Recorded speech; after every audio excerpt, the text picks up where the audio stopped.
हरे कृष्णा। ओम नमः शिवाय। प्रिय भक्तगणों, आज हम श्रवण करेंगे पूरे कार्तिक माह में नित्य नियम से सुनी जाने वाली कार्तिक स्नान की संपूर्ण व्रत कथा, जिसे कार्तिक स्नान के पश्चात श्रवण करने से भगवान विष्णु अति शीघ्र प्रसन्न होते हैं। व्यक्ति के लिए मोक्ष का मार्ग सुलभ होता है। तो आज मैं सुना रही हूँ कार्तिक स्नान की बड़ी ही दुर्लभ तथा पौराणिक कथा। तो आप सभी भक्तगण इन कथाओं को बड़ी श्रद्धा तथा प्रसन्न चित्तमन से सुनिएगा। सर्वप्रथम आइए सुनते हैं सीता माता के नित्य नियम की कथा। यह कहानी सीता माता कहती थी और श्री रामचंद्र जी सुना करते थे। एक दिन श्री राम भगवान को किसी काम के लिए बाहर जाना पड़ा, तो सीता माता कहने लगी, हे भगवान, मेरा तो 12 वर्ष का नित्य नियम है। अब आप बाहर जाएंगे तो मैं अपनी कहानी किसे सुनाऊंगी। श्री रामचंद्र जी ने कहा, हे सीते, तुम कुएं की पाल पर जाकर बैठ जाना और वहाँ जो औरतें पानी भरने आएंगी उन्हें अपनी कहानी सुना देना। अब क्या था, श्री रामचंद्र जी चले गए और सीता माता कुएं की पाल पर जाकर बैठ जाती हैं। एक स्त्री आई, उसने रेशम की जरी की साड़ी पहन रखी थी और सोने का घड़ा ले रखा था।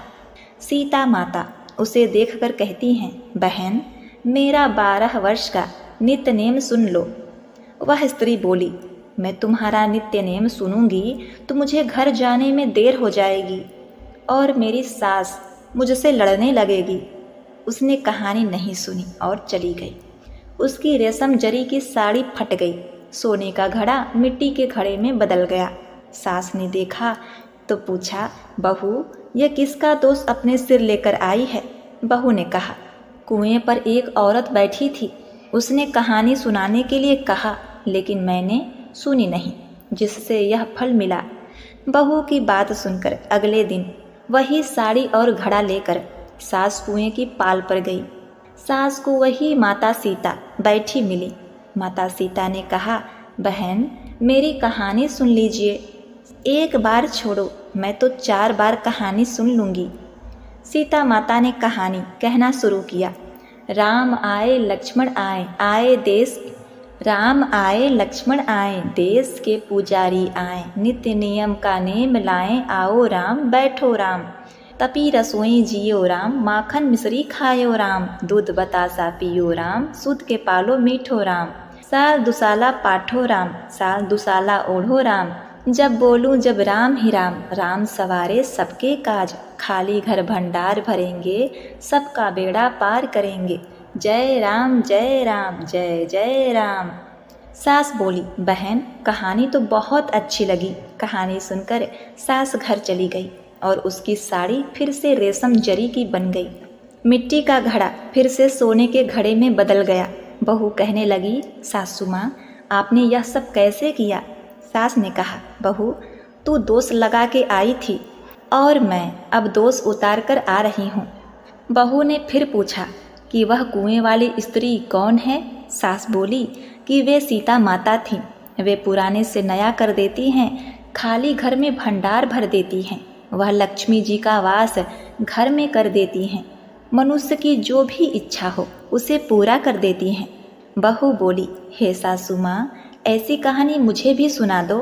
सास बोली, ठीक है, तुम भी सुनो। और सास ने कहानी शुरू की।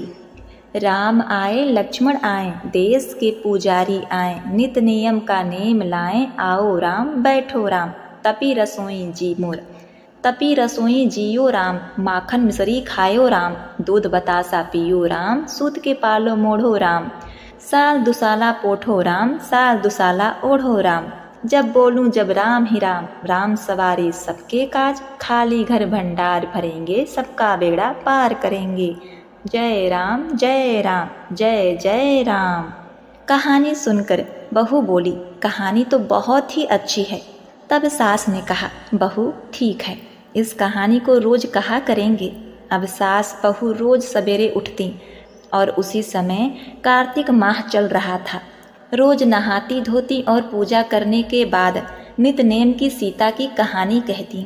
एक दिन उसके यहाँ एक पड़ोसन की औरत आई और बोली, बहन, जरा सी आँच देना। तो वो बोली, आज तो अभी हमने जलाई ही नहीं। पड़ोसन ने कहा, तुम सुबह 4 बजे से उठकर क्या कर रही हो फिर? उन्होंने कहा, सुबह उठकर हम पूजा करते हैं, फिर सीता माता की नित नेम की कहानी सुनते हैं। पड़ोसिन ने उसकी बात सुनकर फिर कहा कि सीता माता की कहानी कहने से तुम्हें क्या मिला? वे बोली, इनकी कहानी कहने से घर में भंडार भर जाते हैं, सारे कार्य सिद्ध हो जाते हैं, मन की इच्छा भी पूरी होती है। पड़ोसन कहती है, बहन ऐसी कहानी है तो मुझे भी सुना दो फिर। वह बोली, ठीक है, तुम भी यह कहानी सुन लो। राम आए लक्ष्मण आए, देश के पुजारी आए, नित नियम का नेम लाए, आओ राम बैठो राम, तपी रसोई जियो राम, माखन मिश्री खायो राम, दूध बतासा पियो राम, सूद के पालना मोठो राम, साल दुसाला पोठो राम, साल दुसाला ओढ़ो राम, जब बोलूं जब राम ही राम, राम सवारे सबके काम, खाली घर भंडार भरेंगे, सबका बेड़ा पार करेंगे, जय राम श्री राम, जय जय राम जय राम। सारी कहानी सुनने के बाद पड़ोसन कहने लगी, बहन कहानी तो मुझे बहुत अच्छी लगी। अब वह पड़ोसन भी नित नेम सीता माता की कहानी कहने लगी। कहानी कहने से सीता माता ने पड़ोसन के भी भंडार भर दिए। अब तो पूरे मोहल्ले में नित नियम की कथा चल पड़ी, हर किसी की मनोकामना पूर्ण होने लगी। हे सीता माता, जैसे आपने उनके भंडार भरे, वैसे ही आप हमारे भी भंडार भरना। कहानी को कहने वाले, सुनने वाले और हुंकार भरने वाले के भंडार को भरना। जय सीता माता, जय श्री राम। ओम नमः शिवाय।